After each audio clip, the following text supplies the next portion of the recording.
बिस्मिल्लाहिर्रहमानिर्रहीम।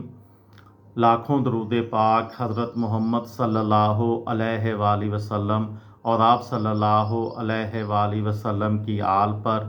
अस्सलामु अलैकुम। मेरा नाम इफ्तिखार अहमद है और आप मेरा यूट्यूब चैनल नॉलेज देख रहे हैं। रिमोट कंट्रोल्ड मिज़ाइल, पुर्ज़ों की स्मगलिंग और ड्रोन फैक्ट्रियाँ, ईरान के अंदर इसराइल का खुफिया ऑपरेशन, इसके बारे में कल एक वीडियो बनाई थी, आज उसका दूसरा हिस्सा। ईरानी टेलीविज़न के मुताबिक इमारत के कमरे में कम से कम एक ड्रोन के परों और दीगर हिस्सों के साथ कंट्रोलर्स भी मेज़ों और अलमारियों में मौजूद थे।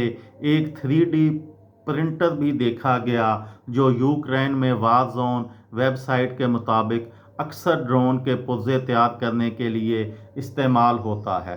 16 जून को ईरानी कौमी सलामती कमान के तर्जुमान सैयद मुंतज़र अल महदी ने ऐलान किया कि रे शहर में 2 अलग अलग कार्रवाइयों में 2 मोसाद एजेंटों को गिरफ्तार किया गया है और 200 किलोग्राम से ज़्यादा धमाका खेज मवाद, 23 ड्रोन्स के लिए साजो सामान, लॉन्चर्स, रहनुमाई और कंट्रोल करने वाले आलात और एक कार भी दरियाफ्त की गई है। इस्फ़हान में, जहां ईरान की कुछ हसास जोहरी तनसीबात वाक़या हैं, सूबे के डिप्टी पुलिस कमांडर ने एक ऐसी खुफिया वर्कशॉप की दरियाफ्त का ऐलान किया है जिसमें ड्रोन और माइक्रो तैयारों की तैयारी में इस्तेमाल होने वाले पुर्ज़ों और आलात की बड़ी मिकदार को ज़ख़ीरा किया गया था। इनकी जानिब से बताया गया है कि 4 अफराद को गिरफ्तार किया गया है।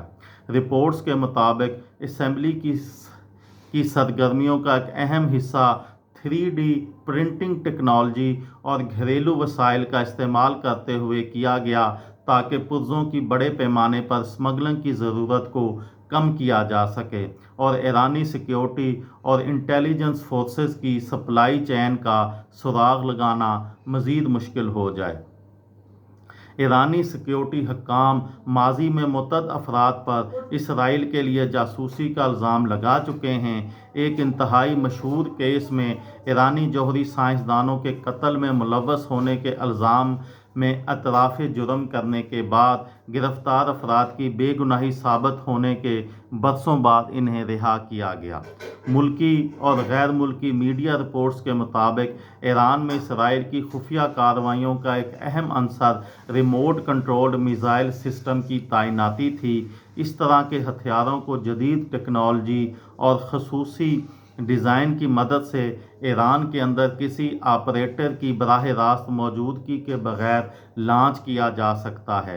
ईरानी मीडिया की जानिब से जारी की गई तस्वीर में इसराइली कंपनी राफेल के तैयार करदा स्पाइक परसेरियन guided anti armour missile launcher की बाक़ियात दिखाई देती हैं।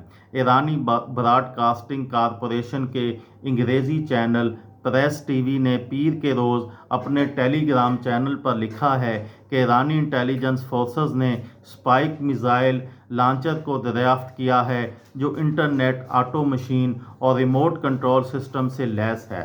प्रेस टीवी के मुताबिक इन सिस्टम को मोसाद के एजेंटों ने इस्तेमाल किया था।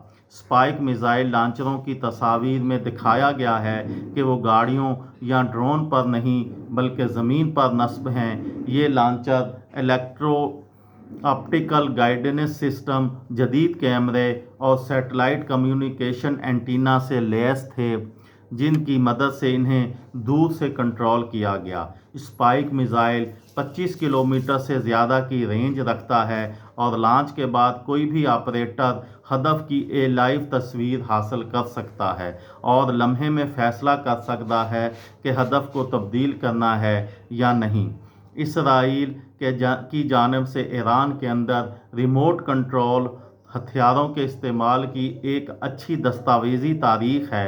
नवंबर 2020 में ईरानी हकाम ने ऐलान किया था कि ईरान के जौहरी प्रोग्राम की एक अहम शख्सियत मोहसन फ़खरीज़ादा को एक पिकअप ट्रक पर नस्ब रिमोट कंट्रोल हथियार का इस्तेमाल करते हुए कत्ल किया गया था। رپورٹس بتاتی ہیں کہ اسرائیلی آپریشن کا ایک اہم مقصد فضائی حملے سے قبل ایرانی فضائی دفاعی نیٹ ورک کو بے اثر کرنا تھا۔ اس حکمت عملی کے تحت بیک وقت چھوٹے خودکش ڈرون، ایرانی سرزمین سے گائیڈڈ میزائل اور الیکٹرانک وارفیئر کا استعمال شامل تھا، جس کا حتمی مقصد ریڈار سسٹم کو اندھا کرنا، دفاعی لانچنگ پیڈز کو تباہ کرنا اور اسرائیلی کارروائیوں کے لیے ایک محفوظ راہداری بنانا تھا۔ خصوصی فوجی ویب سائٹس کی رپورٹوں کے مطابق اسرائیلی آپریشن کے پہلے گھنٹے میں ڈرونز اور لائٹ کوواڈ کاپٹروں کو، جو بظاہر پچھلے مہینوں میں تہران سمیت چند اہم مقامات کے قریب تعینات کر دیے گئے تھے، ایران کی سرزمین فضائی دفاعی نظام کے خلاف استعمال کی گئی۔ ساتھ ہی ایران کے اندر سے داغے جانے والے اسپائک میزائلوں کے بارے میں خیال کیا جاتا ہے کہ ان سے بھی ایرانی ریڈار سسٹم جیسے اہداف کو نشانہ بنایا گیا۔ کچھ علاقوں میں اینٹینا کی تباہی یا فائبر آپٹیکل لنکس کے ٹوٹ جانے کی وجہ سے مبینہ طور پر کمانڈ سینٹرز اور دفاعی یونٹس کے درمیان مواصلات میں خلل پڑا تھا۔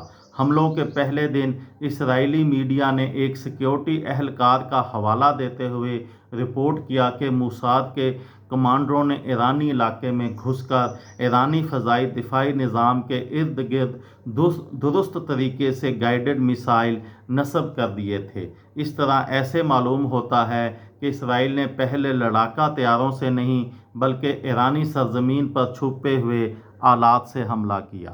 یہ تھی میری آج کی ویڈیو۔ کسی دوست کو، کسی بھائی کو، کسی بہن کو فائدہ ہو تو مجھے دعاؤں میں یاد رکھیے گا۔ دل دل پاکستان، جان جان پاکستان۔ السلام علیکم۔